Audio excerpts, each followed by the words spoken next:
Feminism എന്ന് പറയുന്ന കാഴ്ചപ്പാടുള്ള വ്യക്തികൾ പറഞ്ഞു വെക്കുന്നത് ഞങ്ങൾ ഫെമിനിസ്റ്റ് ആണ്. അതേ സമയത്ത് തന്നെ ഞങ്ങൾ ഫെമിനിസ്റ്റുകൾ എല്ലാവരെയും ചേർന്നുകൊണ്ടുള്ള സംഹിതയാണെന്നും പറയുന്നു. അതേ സമയം തന്നെ ഞങ്ങൾക്ക് ഈക്വാലിറ്റി കിട്ടുന്നില്ല എന്നും പറയുന്നു. അപ്പൊ പിന്നെ ഇതെങ്ങനെയാണ്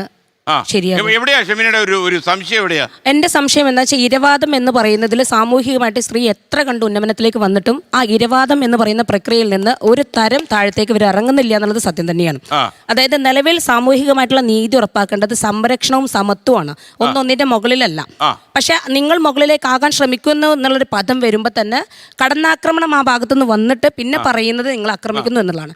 ഈ ചർച്ചയിൽ ഉടനീളവും വളരെ മനോഹരമായിട്ട് പോകുന്ന ചർച്ചയിൽ വൈകാരികമായിട്ടുള്ള നിമിഷങ്ങൾ സ്ത്രീകൾ വൈകാരികമായിട്ട് പിന്നിലാണ് എന്ന് പറയട്ടെ, ആ വൈകാരികത മുതലെടുത്തുകൊണ്ട് സംസാരിക്കുന്നത് പലപ്പോഴും ഫെമിനിസത്തിന്റെ വാദികൾ തന്നെയാണ്.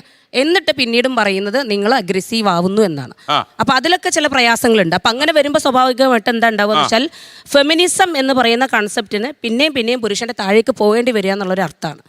രണ്ടാമത്തെ കാര്യം പറയട്ടെ, നിലവിൽ നമ്മൾ സംസാരിക്കുന്ന ഈ ഫെമിനിസത്തിൽ പലപ്പോഴും ഫെമിനിസത്തിന് പ്രാധാന്യമുണ്ട്, അവർക്ക് ഈക്വാലിറ്റി വരണം എന്ന് പറയുമ്പോഴും പുരുഷന് സംസാരിക്കാനുള്ള ഇടങ്ങൾ ലീഗലി ഉണ്ടോ എന്ന് വെച്ചാൽ ഇല്ല, നിലവിലുള്ള സമൂഹത്തിൽ ഇല്ല. ഇപ്പോൾ ഇവർ പറയുന്ന 1-2 കേസിൽ ഇപ്പോൾ നേരത്തെ ആ ഭാഗത്തുനിന്ന് വന്നൊരു സംഭവമാണ്, എന്താ ചുംബിച്ചാൽ പ്രശ്നം എന്നാണ് ചോദിച്ചത്. ചുംബിച്ചാൽ പ്രശ്നം ഉണ്ടെന്ന് നമുക്കില്ല, പക്ഷെ പിന്നീട് ഒരു ചുംബനമോ ഒരു സമ്പർക്കമോ പിന്നീട് എങ്ങനെയാണത് പീഡനമായി തീരുന്നത്? നിലവിലുള്ള സാമൂഹ്യ സാഹചര്യമുള്ള കേസുകൾ എടുത്ത് പരിശോധിക്കുമ്പോൾ പിന്നെ എങ്ങനെയാണ് ഈ ചുംബനം പീഡനമായിട്ട് മാറുന്നത്? മാരിറ്റൽ റേപ്പ് എന്ന് പറഞ്ഞ കാര്യം എക്സിസ്റ്റ് ചെയ്യുന്നില്ല എന്നാണോ? മാരിറ്റൽ റേപ്പ് തിരിച്ചില്ല എന്നുള്ള വാദം നിങ്ങൾക്ക് ഉണ്ടോ? എന്ത് തിരിച്ചുണ്ടാവണമെങ്കിൽ പുരുഷന് പരാതി കൊടുക്കുന്ന തരത്തിലേക്ക് സ്ത്രീകൾക്ക് അവകാശം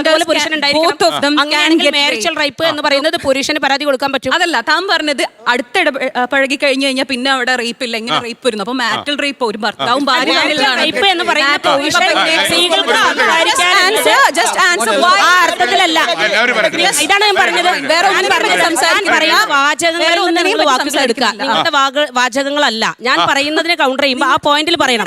മാരിറ്റൽ റേപ്പ് എന്ന് പറയുന്നത് സ്ത്രീകൾക്ക് സംഭവിക്കുന്നു എന്ന് പറയുമ്പോ സ്ത്രീകൾക്ക് നല്ല പറഞ്ഞത് പിന്നെ അടുത്ത ഇടപെടുമ്പോൾ അവർ തമ്മിൽ എങ്ങനെയാണ് പിന്നീട് അല്ല പിന്നെ പുരുഷനും സ്ത്രീയും തമ്മിലുള്ള ഓരോ പുരുഷനും മാഡം നമ്മൾ തമ്മിൽ രണ്ടുപേര് തമ്മിലുള്ള ബന്ധം എന്ന് പറയുന്നത് പുരുഷനും സ്ത്രീയും തമ്മിലുള്ള ബന്ധമാണല്ലോ. സ്ത്രീയും തമ്മിലാവാ, പുരുഷനും തമ്മിലാവാ, ആരും ആയിക്കോട്ടെ. താങ്കൾ ഇപ്പൊ പറഞ്ഞത് അത്രേ ഉള്ളൂ. എന്താണെന്നറിയോ?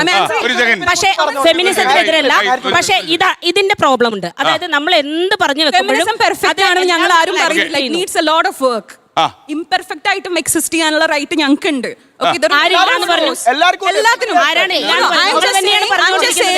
നിങ്ങൾ റാഡിക്കൽ ഫെമിനിസത്തിന് പറയുന്നു ഇന്റർസെക്ഷനാലിറ്റി. ഇപ്പൊ ആള് പറഞ്ഞു ആണുങ്ങൾക്ക് എല്ലാവർക്കും പ്രിവിലേജ് ഇല്ലാന്ന്. ഇല്ല, എല്ലാ ആണുങ്ങൾക്കും ഒരേ പ്രിവിലേജ് അല്ല ഉള്ളത്. കാസ്റ്റ് വരുന്നു, ഓൾ അതർ തിങ്സ്. പക്ഷെ ആണായതുകൊണ്ട് മാത്രം ലഭിക്കുന്ന പ്രിവിലേജുകൾ ഉണ്ട്. ഇപ്പൊ ഞാൻ അങ്ങനെ ഒരുപാട് ഇരുണ്ട നിറമല്ല, അതുകൊണ്ട് എനിക്ക് കളറിസം നേരിടേണ്ട അധികം വരുന്നില്ല. മനസ്സിലായി? അതിന്റെ പ്രിവിലേജ് എനിക്കുണ്ട്. അതുപോലെ ഞാൻ വെളുത്തതായതുകൊണ്ട് എനിക്കുള്ളത്, ആണായതുകൊണ്ട് മാത്രം ഇതെല്ലാം ഉണ്ടെങ്കിൽ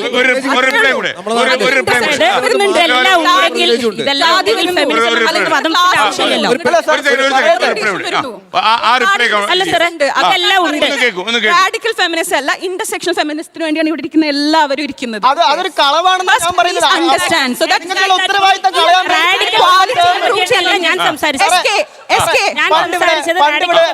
രാഷ്ട്രീയ പാർട്ടി ഉണ്ടായിരുന്നു, PFI എന്ന് പറഞ്ഞൊരു പോപ്പുലർ ഫ്രണ്ട് എന്ന് പറഞ്ഞൊരു രാഷ്ട്രീയ പാർട്ടി ഉണ്ടായിരുന്നു പണ്ട്.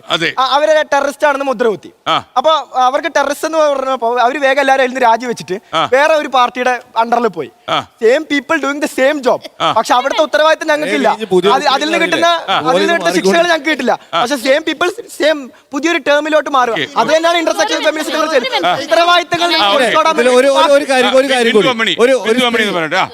ലോകത്തെവിടെയായാലും ഏത് സമയത്തും 24 വാർത്തകളും ഓഗ്മെന്റഡ് റിയാലിറ്റി പാക്കേജുകളും എക്സ്പ്ലെയിനറുകളും വിശദമായി കാണാൻ ഞങ്ങളുടെ യൂട്യൂബ് ചാനൽ നിങ്ങൾക്ക് സബ്സ്ക്രൈബ് ചെയ്യാം.